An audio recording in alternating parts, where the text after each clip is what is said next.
दोस्तों नमस्ते। अगर आप अपनी लाइफ में किसी का इंतजार कर रहे हैं, वेट कर रहे हैं, तो क्या उनका वेट करना सही है या गलत? तो चलिए एंजल से पूछते हैं और हम आपके लिए गाइडेंस भी लेंगे। तो यूनिवर्स बताएं, मेरे जो यूनिवर्स जिसका वेट कर रहे हैं वो वेट करना सही है या उनको आगे बढ़ना चाहिए? तो सारे के सारे कार्ड ही ओके।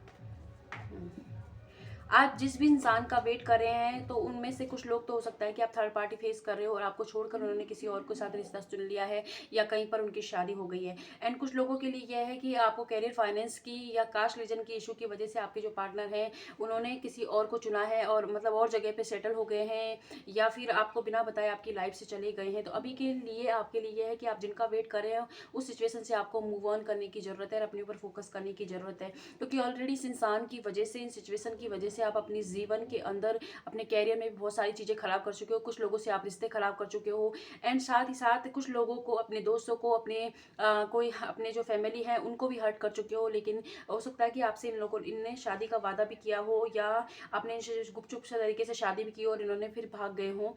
तो ये चीज़ भी है।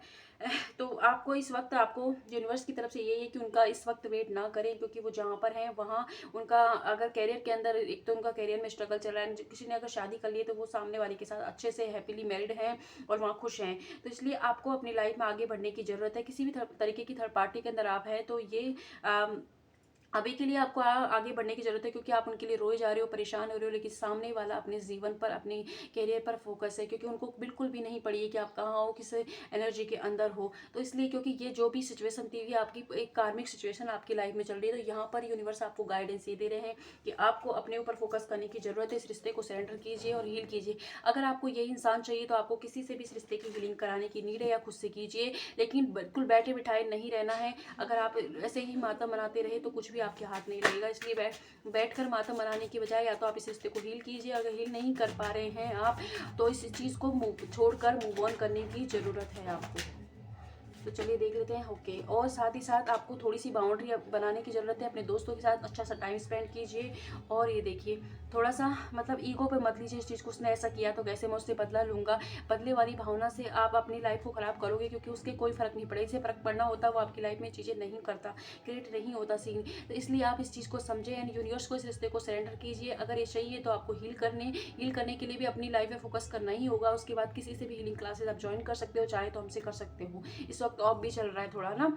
और अगर आपको नहीं करना इस इंसान से तो मूव ऑन कीजिए, बैठे नहीं रहें, परेशान ना हो इस चीज़ के लिए, क्योंकि अभी के लिए तो मतलब दूर दूर तक आने वाले 6 मंथ तक ये इंसान आपकी लाइफ में रिटर्न नहीं होने वाले है, टू बी वेरी ऑनेस्टली। क्योंकि एक भी कार्ड ऐसा नहीं आया है कि ये, क्योंकि कार्मिक सिचुएशन आप लोगों के बीच में चल रही है। तो जब तक इस इंसान को आप रिलीज नहीं करोगे, हील नहीं करोगे, तब तक इस इंसान को आपकी याद तक नहीं आ रही, क्योंकि वो नहीं होता, भूल जाते हैं हम कि कुछ चीज़ हम छोड़ के आए, क्योंकि किसी सिचुएशन में इस तरीके से स्टक हो गए हैं कि वो चीज़ को भूल कर आगे की तरफ बढ़ रहे हैं। अपने जीवन में बहुत ज़्यादा परेशान है, वह इतने ज़्यादा खुश भी नहीं है। जो लोगों ने शादी की है वो तो जरूर खुश है, लेकिन कैरियर फाइनेंस की वजह से अगर आपके पार्टनर आपसे दूर हुए तो वो परेशान भी है।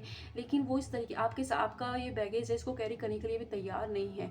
इसीलिए आपको इस सिचुएशन को अभी के लिए, हाँ, इनका वेट करना आपके लिए सही नहीं है। आपको मूव ऑन करके अपने ऊपर फोकस करना है, खुद को हील करना है, लाइट एनर्जी में लाएं। लाइट जैसे ही आप इनको जो चेज वाली एनर्जी देना बंद करोगे, वैसे ये इंसान आपकी लाइफ में रिटर्न भी हो जाएंगे। और अगर आप नहीं चाहते तभी प्लीज़ इसको हील कीजिए, क्योंकि आप अभी भी अपने अंदर बर्डन को लेके बैठे हो। तो ये थी रीडिंग आपकी। आई होप आपसे रेजोनेट हो। Thank you.